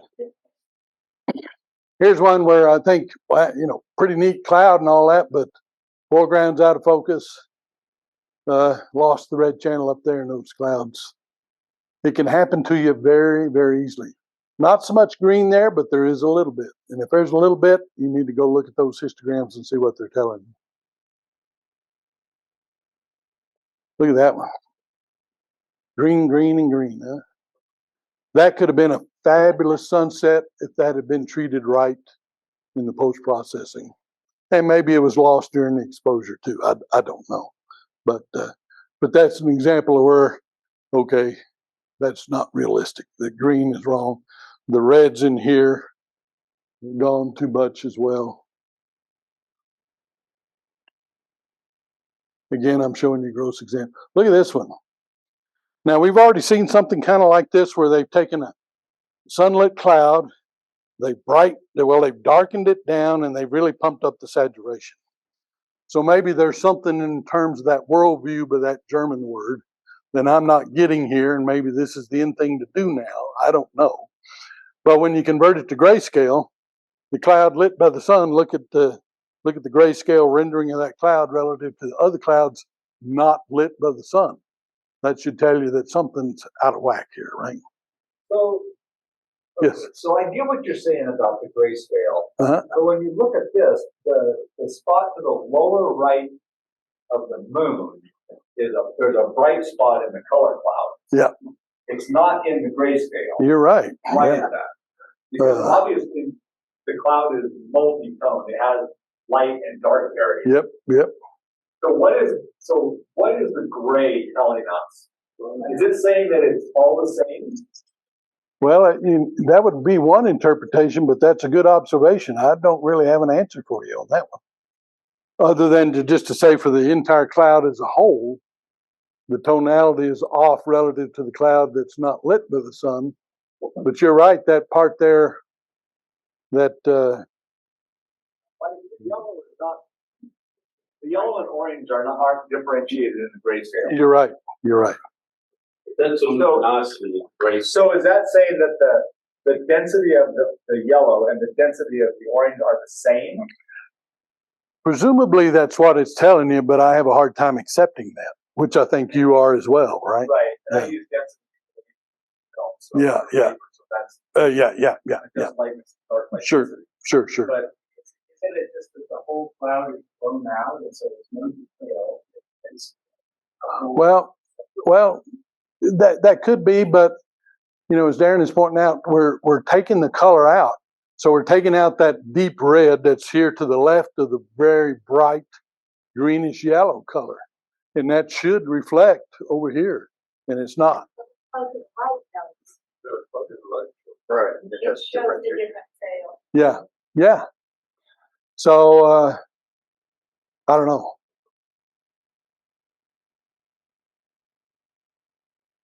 Could be. Yeah. One thing to perhaps do, and I may try this when I go home if I can find the time to do it, is take the color image and pull, try to make that red cloud look more realistic and do the grayscale and see if the color differences show up in the grayscale. Something's going on there. I wish I had an answer for you, but I don't. But good observation. I'm glad you brought that up. I had not picked up on that. Look at that one. Laura found this one yesterday. She said, Doug, you just got to use this one. I said, okay. So, and again, you wouldn't believe the fawning. People went gaga over this in the Facebook comments. Yes. Yeah. Oh, yeah. I don't know what they are. I don't know the photographer. I think it's buddies who can't find the dislike button. I look for the dislike button. I can't find it. But Grayscale, they look the same as that other cloud. yeah. So it's just oversaturated. Yeah. Just over, and so you can see comparing the grayscale down here, you see a lot of detail. It's all kind of muddied up in here, right? And it's because of what they did over there. Okay. I'm glad y'all think that's awful. It is awful. But people are doing that and putting it on Facebook, and it's under their name. Well, it's in my feed. I see it all the time. Yeah. Yes, Bob? Yes. I'm wondering if this is a grayscale of the red chip. Well, it shouldn't be because I'm doing it globally. I'm not focusing on the red channel. Because if it was, then I could see, hey, it's all the same. Yeah. Because the red's wrong. Yeah. I'm just, okay, it's not that. Okay. I wonder if our eyes are interpreting that yellow as brighter. It's actually not brighter, but mine, their brain thinks it's yellow. You could be well spot on there. You could well be. But here's an example. This is one of my shots. Wish you could see this on the computer screen. This is where protecting that red channel is absolutely vital. When you see this printed on metal, you can go in there and look at every individual leaf and see how it's a little different color, hue and tonality of yellow, reds, and all that. This is off of Last Dollar Road north of Telluride. And I've gone back. I haven't been over there in quite a few years, but after I took this shot, I went over there for probably 4 years straight and never saw these colors again in this particular strand of trees. I entered this in the district competition years ago, and I think it merited in the district. And the critiquer was really good. He said, obviously you can't pop up the tree color anymore. You'll start losing the red channel, but you want those to pop more. He said, just tone all the rest of that green and yellow up here down. So I did that. It made those colors pop all the more. Then when I entered it into the international print competition, it did loan for me. So. And you're right, on the screen here that they don't see, but the people that are on a computer, it's a much richer, vibrant colors. Thanks. I'll pay you your $5 a little later. Okay. You also got to watch out where you saturate. This is shot from Steptoe Butte in the Palouse region in southeastern Washington state. Neat place to go. But obviously, as you look out here into the distance, this is way far away. I suspect this looks like it was shot with a telephoto lens, I suspect.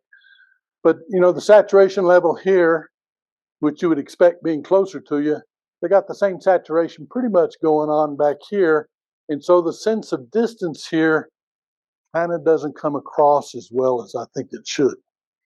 And this is one of the things I picked up from both Adamus and Alistair Ben is you got to watch for that localized saturation.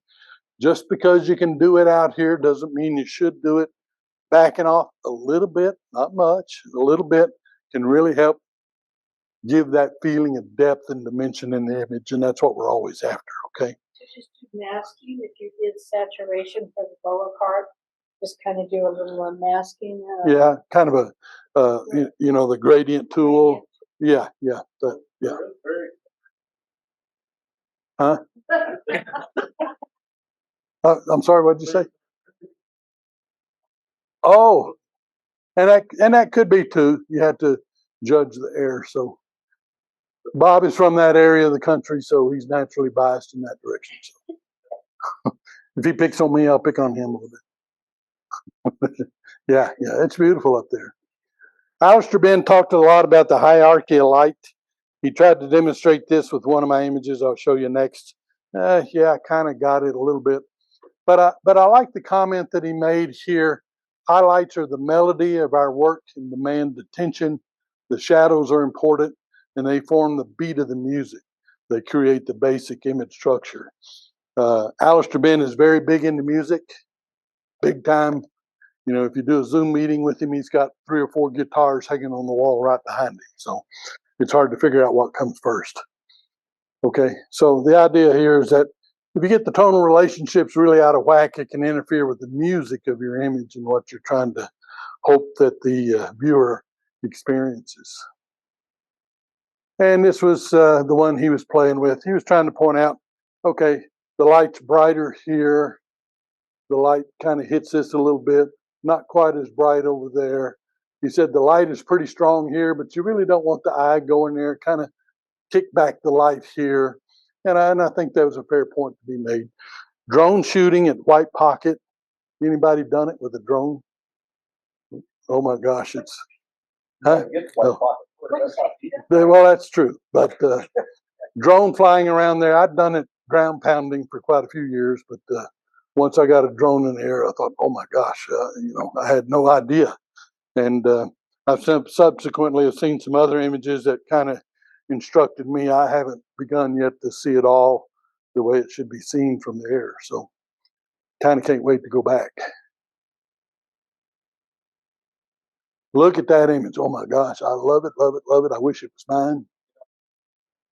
Even say a word, I'm going to tell you, that's not a real photograph. Oh, it's not? It's AI. Oh, do you? It's too funny. Look at the sand. Yes. Okay, well, it is. You're right, and that makes sense to me. I enjoyed the short period of time where I thought it was a real photograph. I did. I'm from West Texas, little old bitty town. I'm as gullible as they come. Let me tell you. So, yeah, I did. It's not a real. It's not an actual photograph. Okay. Well, that's good to know, and I'm glad you pointed that out. But if we can put that aside for a moment.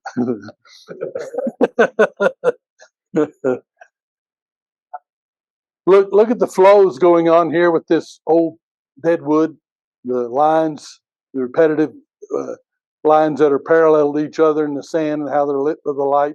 I was going to compliment the photographer on this one about how they kept that sunrise, or the sunset, I should say, under control, no hint of green.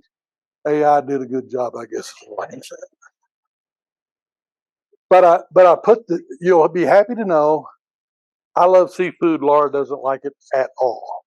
I showed her this image. I said, we got to go to the sand dunes in Oregon. We did that this summer, and I got a lot of seafood, and I was glad I went.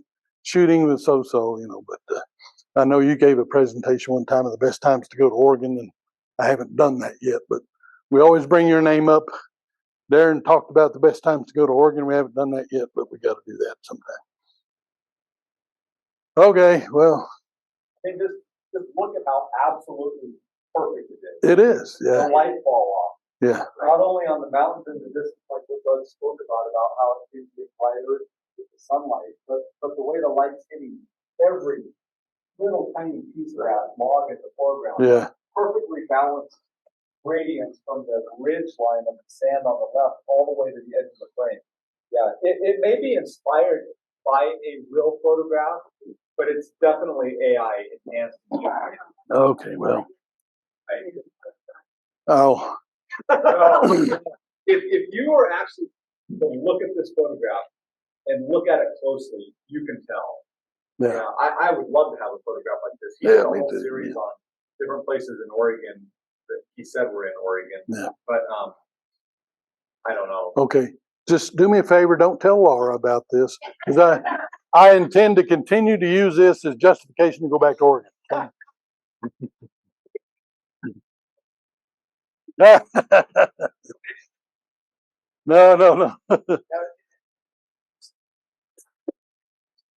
Yeah. Yeah. Best AI. Look up censored artists on Instagram. Yeah, It's I've all seen AI and it's mind bending. Oh, Censored wow. artists. Censored artists, Yeah, censored artists. Okay. It's all AI work and it'll blow your mind. You'll Not bad. yeah. Okay. I just gave this guy like Okay. Well, as I fall asleep tonight, I'll have a look of disappointment on my face. So, all because of you. Okay, inserting skies. Let's talk about that a little bit. We got about 20 minutes left, maybe not quite that much. A lot of us do it. I do it. However, now it looks like in the new PPA IPC competition, that's not going to be allowed. But certainly, it's got to look and feel realistic when you put it in there. You got to avoid trying to find the most dramatic sky you can possibly have and then putting it in your scene, because it's gonna steal from the rest of your scene of the subject. Okay.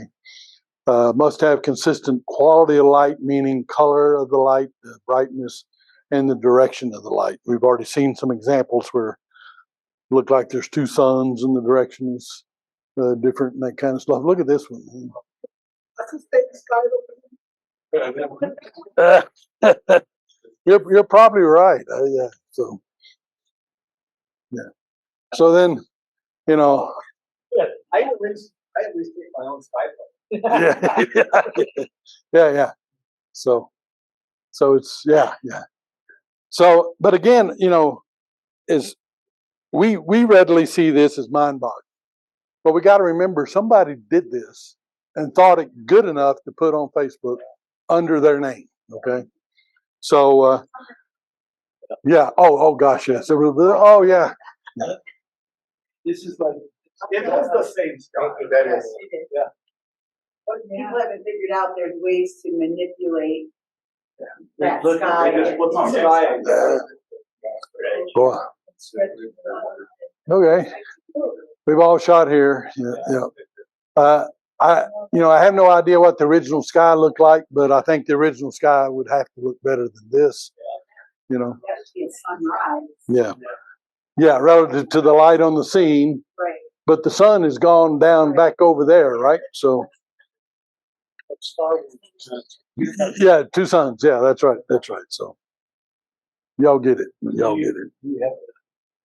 Laura added the sky to here. Here it's very subtle. That was a lone image for her. That's where you're going to be, Jane. Notice, we were talking about the level of blacks a little earlier. Look at the blacks that are in this foreground rock. It's real close to us. And then look at the receding level of blacks for the rocks that are further and further away. Of course, we got a lot of mist in the air here, so it's going to lighten up those blacks a lot more than just regular clean air would. But it gives us a nice sense of depth as a result of that.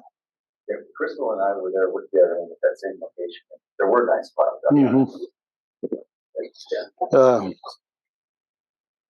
I love this image. Of course, when those of you who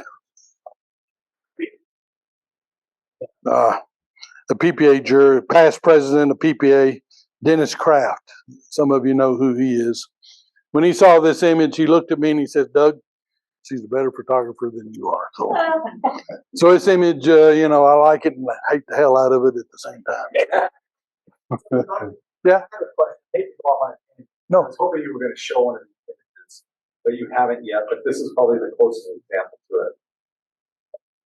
Water, like lakes, ocean water, things like that, it naturally absorbs light. So when you have reflections, the sky is naturally Brighter. recorded lighter than the water. Yep. And it's funny to me to see that her water is lighter than the sky. Yeah. Yeah. We talked about that. Because in general, all reflections in water are going to be darker than what it's reflecting. That's just kind of a basic rule. We talked about that. And Laura says, well, yeah, you got a point, but I'm not going to do anything about it. As I told you, Laura is exceedingly blunt. And so, you're totally correct. I agree with you 100%. But, you know, I don't know if she knew she was dealing with PPA jurors who don't understand landscape very well. And she said, I think it'll do well. And she was right. No, So that's good. I was hoping that was one of the examples you were going to put in the show, but I thought. yeah, and it is. And it is. I'm glad you brought that up because that's something everybody needs to be aware of. Okay, what do we got next year? Oh, okay. I added the sky in this one. It's kind of dramatic, but it kind of matches up with the level of contrast you see in these blue hills. I don't know if it's this. I didn't certainly mean for this to have that kind of a neon blue. I don't know if it's like that on the computer. It's not as blue on Most the of screen. the images shot without The blue here is Yeah. you can see on your screen. Yeah. Your screen and my screen almost look identical. Yeah. Yeah. So yeah, the blue there is accentuated by the TV here. Okay. The sky is real in this one, but I shot this quite a long time ago. Green kind of got in. I didn't process the green. You see the green there. I self-admit that.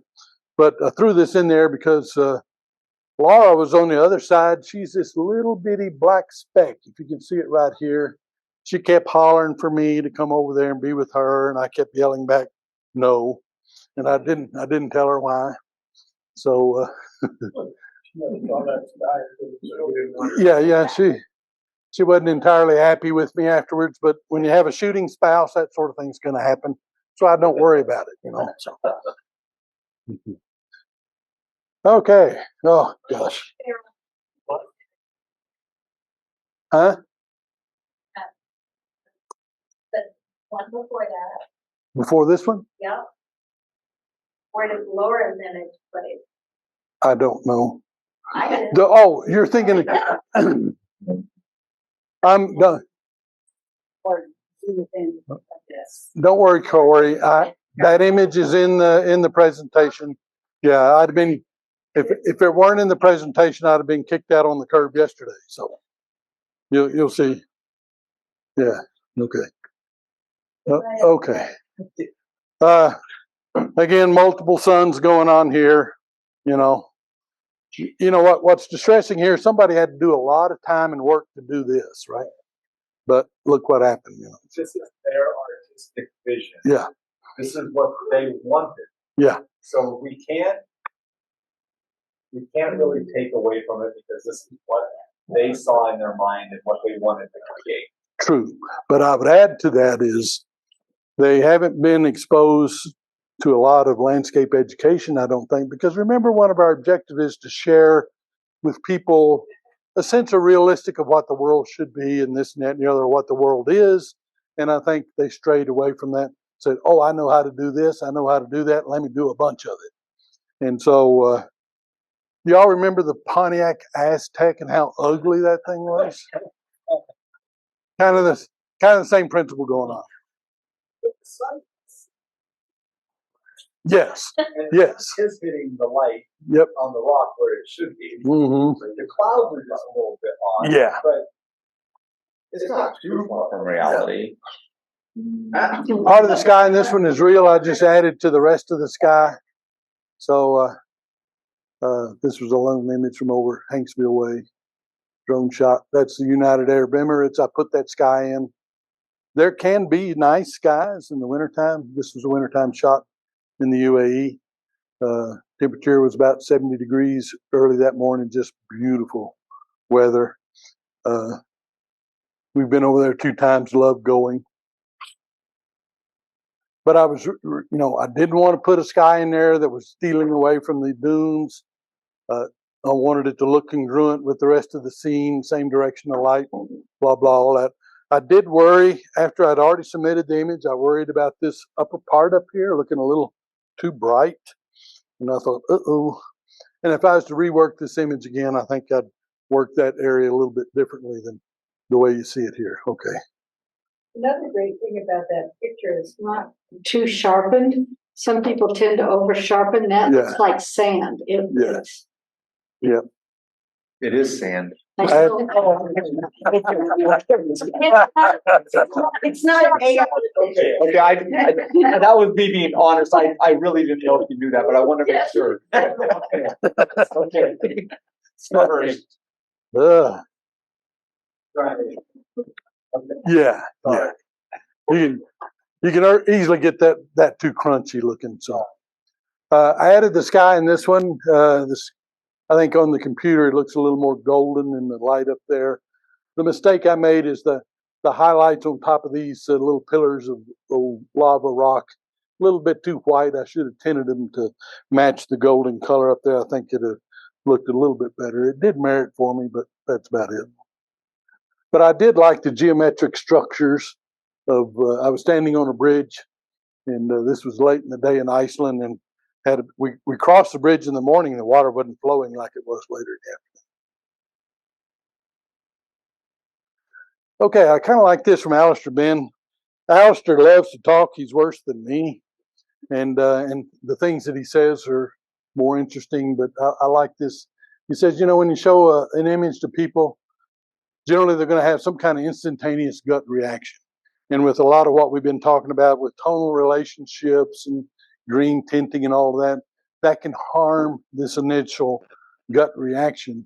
Because what we really want to flow from there is a comment by the viewer, hopefully positive, as opposed to, gee, what were you thinking? And then, we really want to get to that point where we have a profound impact like that AI image did on me. So that's what we're after. He offered some of the wisdoms here. Some of these you may or may not. I'm never awake at 3 a.m. unless I'm needing to go to the bathroom. Recognize where the stop button is. He's talking about sliders there. And he says, and he's right, every slider has an emotional consequence. His frame of reference is always from an emotional standpoint, and that's a good thing. I can't relate to that too well. His first wife, he would go out and shoot the landscape, and then he'd bellyache and fuss about, well, the sunrise wasn't what I wanted, this, that, and the other. And so his first wife chastised him one day, saying, why are you blaming nature for your expectations of nature? And he said that really changed his whole outlook when he would go out shooting. So He divorced. yeah. And then I like that last one because I have my own non-loving relationship with Photoshop, the death of hope. I can certainly relate to that scene. So some of these are the same sort of thing, emotional consequence for the stop button. And do the saturation locally. We talked about that a little bit. Place it where you want the eye to go. That will attract the eye. Talked about the highlights being the melody of the image and the shadows or the beat. He really hammered us. He didn't like our cropping at all. Laura and I have always done free cropping, and he's a big fixed aspect ratio. He loves 4:5. He says it looks more expensive. And I think maybe he's right. I don't know. And then the other thing he talked about is think about how much your image shouts and what is doing the shouting. Whether you're in, the opposite of that is your image has a quiet voice to it. So, look at the image. What is it saying? What do you want it to say? Something that shouts going to have higher contrast, all that sort of thing. PPA print competition tends to reward images that shout versus the quiet. There's a reason for that. I'll talk to it in a moment. We got just a few more minutes. Okay. Oh, here it is. High contrast drives high impact. Social media, we've been talking about in camera clubs, except for you guys, has caused too much emphasis on high contrast driving high compact. And the analogy I like to use, I'm not a Harley guy at all. So high contrast equates to the rumbling exhaust of a Harley. which some people just absolutely love, compared to the Ducati or the sophisticated exhaust note of a flat twin BMW motorcycle, which I absolutely love. This is what I like. Okay. Jerry Steinfeld has on Netflix Comedians, Cars, and Coffee. Have anybody ever watched that? Yeah, real good, particularly if you're kind of a car nut. And, you know, the comment he made in one of the episodes was if you ever got a terminal diagnosis, a cancer diagnosis, first thing you'd do is go out and buy the Ducati Panigale. And I'm with him 100% on that. Bar might raise Cain with me, but that's what I would do. Sharpening locally, he talked about, we didn't talk about that. Film used to be the limiting factor and kept us out of trouble. In the digital era, it's usually the shooter because of what we can do in post-processing. And as you can see from what we've looked at tonight, he doesn't think in terms of rule of thirds. We don't either. Think in terms of division of space. And Alistair, as he evaluates his images, he looks at these 5 factors. Geometry, meaning the composition and the design of the image, the colors that are going on, the luminosity, again here talking about what's dark and bright, the contrast levels, where it's at, that sort of thing. And atmosphere means more than just the sky, the water surrounding rocks, because it's a smooth thing that can be considered atmosphere, okay, by his definition, okay. I'm going to zip through some of these. This is part of the reason why I love shooting in the dunes, and you can just see all these textures and colors and shadows and highlights, and some of the most fun shooting I think I've ever had. Quiet voice. That was midday sun on the Oregon coast using neutral density filters. This was about a 9-minute exposure or thereabouts with the crashing waves on the rock. We already talked about that one a little bit. Talked about that one. I usually like to throw a little something in about inspiration. It does, you know, you hear a lot of people say, oh, well, I wasn't inspired. I got to wait till it comes to me. You have to go out and grab it yourself sometimes, you know. A bit about pre-PA, and we'll wrap this up. In my humble opinion, most PPA jurors aren't very knowledgeable on judging landscapes, okay? Terry talked about this a little bit ago. There's still great learning value in competing, but it's now diluted with this merit image review process that they set up. You don't get to see the images, you don't get to hear the challenges, you get to hear no audio whatsoever, you don't get to see any images, even if you're the one entering it. And so the learning opportunity is basically gone away, really. Yeah, I'm about done with it. I'm not going to do it anymore. I got 2 more IEs to get, and then I'm done. I feel, and I was a juror in training. I did judging in some number of different states. You know, there's some approved jurors who evaluate you, and one of the metrics that they evaluate you on is the system measures how quickly you put your score in. And if you didn't get it in real quick, you're getting a ding, okay? And I was told, you know, you're not getting your score in. You're about a second slower than the other folks. And I knew that. Yeah, I could put in a score, but I wanted to look a little bit longer. And they're talking like, if I'm 3.5 seconds, too long. That's ridiculous, in my view. And I told a few of them that, and they said, well, you know, if you're going to be a juror, you got to be faster than that. So, so they focus on that, and this is why high contrast, which immediately grabs you, is going to tend to go to a higher score. How many of you listening to IPC, watching and looking at the image, and it's challenged, and you've heard jurors say, you know, the longer this image sits in front of me, the more I relate to it, and the more I'm beginning to enjoy it. You lose that when they want you to put your score in 2.5 seconds, okay? That's the problem. Opinions vary on that. Bob Coates and I, we had a little discussion about this here a while back, and you know, we just agreed to disagree.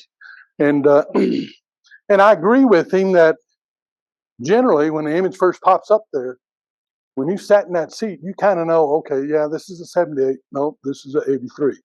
You can figure that out pretty quickly. But you need a little more time to sit there and let the whole thing work on you a little bit to decide, is it really just an 80 or should it be an 85 or an 86? You know, it makes a difference. And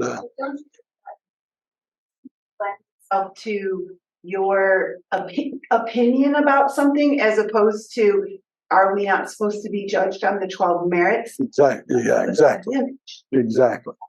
And so to me, like the last round of judging was all the feedback was, in their opinion, I would have done this. Yeah. It didn't matter what you would have done. You weren't standing there taking the picture like I was. Yeah. You're judging my picture on what you see in front of you, not your opinion of the picture. Yeah. There's a juror. Some of you don't know who I'm talking about. Dennis Hammond. Y'all know, some of you know Dennis Hammond. He's been a juror for 3 decades, okay? 3 decades plus. Just today, he and I were talking about this very thing, because he's a landscape shooter. He makes his living selling portraits, shooting portraits and the like. But we are of a like mind when it comes, and he is just as frustrated as you are, Terry, about the level of, in the nature of juror judging of landscapes and PPA print competition. Okay, you're not a lone ranger by any means. We're with you there 100% on that. And the other thing, and I had a long discussion one year with Randy McNeely, because years ago he was the president of the International Print Competition Committee, and he was one of the better chairmen of that committee. And I told him, I said, the challenge process is kind of biased, you know. And he said, well, what do you mean? I said, well, when Laura and I enter competition, we look at that first score before the challenge. We want to know how it hit the jurors, what they thought of it by the initial scores they put in. The reason being is someone may challenge it and they want to go up. And usually, you know, I didn't object to that, obviously. But when they go up, you may have one particular juror on that counter or on that panel who thinks, oh, it should be up here 93, 94, whatever. And they're going to argue for that. And guess what they tend to do? They tend to say, please join me at that 93 level. And they do it even though their opinion may not be, hey, it's not deserving, but I'm a good team player. That's what we're going to do. And so the score gets artificially elevated, and you think, okay, this is a 94, when really it's probably an 85 or an 86. So I just told him, I said, Laura and I, we look at that initial score. Yeah, if it's challenged up, yeah, we'll take that. I mean, it's a freebie. But the real value, the real spot where that image should have landed was 85, maybe, depending on the image, obviously. So I could go on and land. Okay. Don't flip iconic images in print competition. Years ago in the PPC, Colorado Print Competition, Dennis Hammond was a juror on the panel. He lives in Idaho Falls. The Tetons in Yellowstone, that's his backyard. He knows it every inch. And I'm from West Texas. I'm a little slow. So I'm sitting there thinking, and it begins to dawn on me, I had flipped this image. And the reason I flipped it is I liked the direction where I wanted this stream to be over here, flowing into the scene like this. Okay? And those of you who have heard me talk about the Baroque angle and all that, you'll kind of understand why I was thinking that. But when that image popped up and it was flipped from what you see here, Dennis Hammond, he's a passionate fella. And he, you know, the score was pretty good. I don't know what it was coming out of the box, and he challenged it right away. And I thought, uh-oh, this is going to get ugly. And it did. And I mean, he was saying things like, why would someone flip an iconic image? This is the Black Ponds overlooking the Grand Tetons. Why would anybody, this should be a 75 for someone doing that. And as I mentioned, he and I are good buddies. We talk all the time. And so after the competition was over, I think even that day he came up and says, did you see that image that had been flipped? And I said, yeah, I did see that. And he, he's big and tall. He says, can you believe someone would do that? And I kind of said, well, yeah, I don't know. I kind of hem and hawed. And it wasn't until about 2 years later that I told him that it was me who did that. And his mouth fell open and he was kind of in shock. And I said, believe me, I learned my lesson. I ain't ever doing that again. So but he still shakes his head every now and then saying, I cannot believe you did that. But I did. This is New Zealand. This was the image I was thinking of, Terry, when you were talking a while ago. Laura entered this in the MIR a little earlier, Merit Image Review. This was a ridge that we flew a helicopter up on, and Adamus he's a meteorological expert. He knows what the clouds are going to do. He says there's going to be sun rays that morning, I guarantee you, blah, blah, blah, blah. Well, he was right. And so Laura entered this, and the critique came back saying, you got 3 separate images here. They should not be all in one image.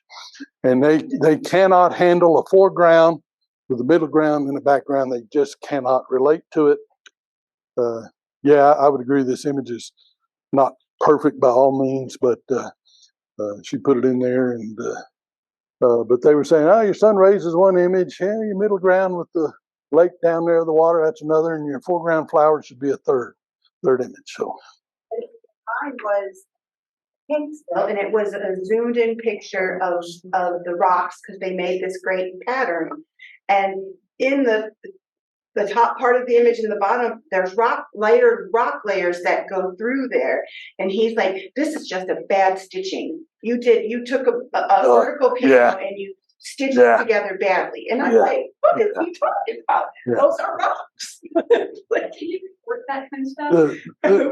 The critique I got here on this one said, hey, I want to see more contrast in that background. Now, we're looking through air. We're also looking through misty rain towards that background. I titled this, The Storm Brewed Cappuccino, because, and I'm trying to communicate to the jurors, this is a storm. It's still a little bit of leftover rain going on, because I knew they'd have an issue with it. Sure enough, they did. But at least in the MIR, it did go IE for me. So, Okay, I need to finish up here. Critique said I had 2 separate images here. You don't tell a guy from Colorado to crop out his 14er, okay? You just don't do that. Okay. World Cup. This is Rich Newell. They're looking for impact. These jurors, every country who participates has 1 juror. And like in the landscape category, 33 countries were submitting 3 entries each in the landscape. That's 99 images just in the landscape category. These jurors have got to go through that category as well as portrait, wildlife, all the other categories they got, photojournalism, what have you. What happens is these jurors need an image that makes them see something different, makes them stop looking through all of them. So it's got to be something a little different that catches their attention, okay? Because you can imagine they've seen everything in the world, okay? There's Laura's winner. Now, a lot of folks will probably look at that and say, well, gee, okay, yeah, that's kind of nice, but my gosh, how did it become a winner? Well, keep in mind, unlike PPA competition where you got jurors and they kind of have a group think going on a little bit, okay? In the World Cup, the nice thing about it is every country has 1 judge. So there's 33 different judges looking at all the landscape images, and they're doing it independently. They're not conferring with each other. They score them all, and then whichever one gets the most score. The U.S. judge, Chris Duncan, you'll probably know him from Lubbock, Texas. He was the U.S. judge. He would have looked at this image, he would have put a score on. He does not know which image belongs to the U.S., okay? But then in the tally of all of the scores, because this was a U.S. entry, he's a U.S. judge, his score drops out, okay? So it's a very, I guess what I'm saying, it's a very credible look-see that all these different jurors are doing it. They're not biased like, they don't, let me rephrase that. They don't have the limitation that the PPA jurors tend to have that we've kind of come to notice is there, okay? Right?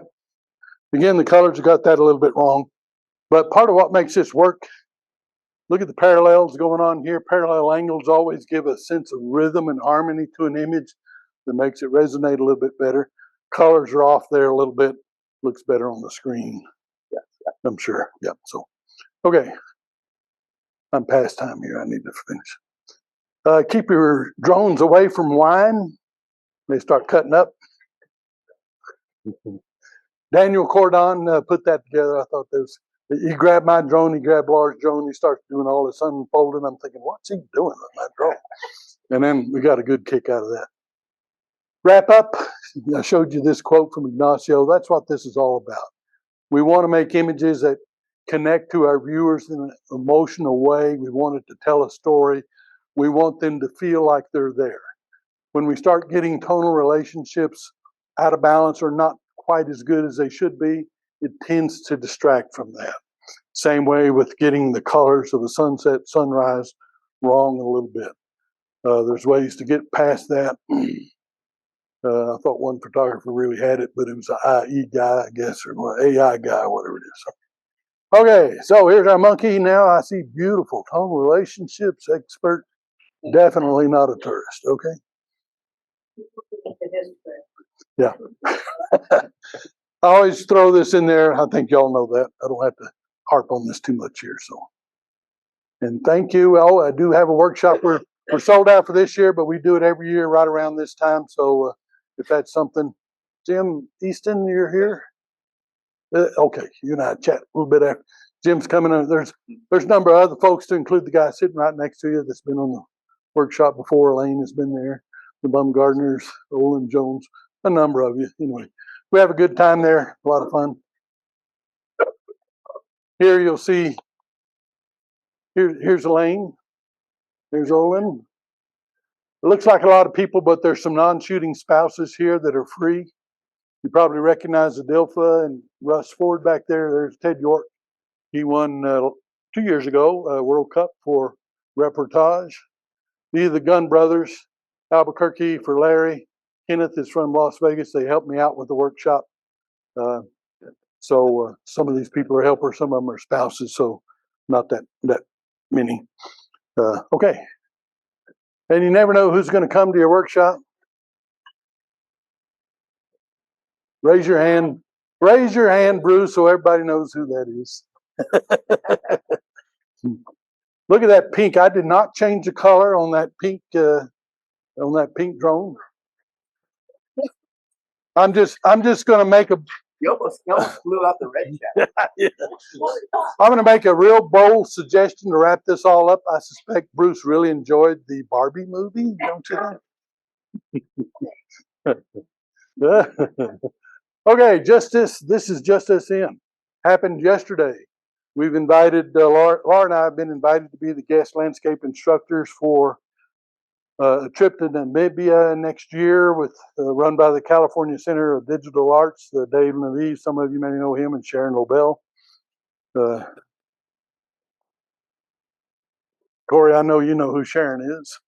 Yep. So we're kind of excited about that. And that's it. Oh, we do overlanding, camping out, and photographing. This is just some of the scenes from that. Larry Gunn's the one that has all those solar panels out there. I tease him. I said, who are you planning on electrocuting today? But so anyway. And with all of this and photography, taking trips, this, that, and the other, going to workshops, this is the way Laura and I kind of think about it. We're getting into our later years, and I always worry about that banana analogy a little bit. So, we're kind of throwing away the bow lines, sailing away from the safe harbor, getting away from home, and going out there, discovering the world and shooting it. And we couldn't have more fun doing that sort of thing. And so retirement, we recommend it highly. Be careful of what you say yes to, because you can very quickly run out of time.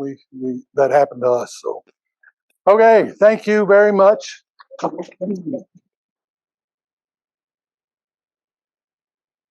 Thank you. I really loved all the questions. Y'all had great questions. I appreciate that. It makes it, well, I learned from you as well, so I appreciate that. So happy shooting out there. Glad to meet you. How are you? I'm going to day early and go to Baldwin Valley and during the next morning.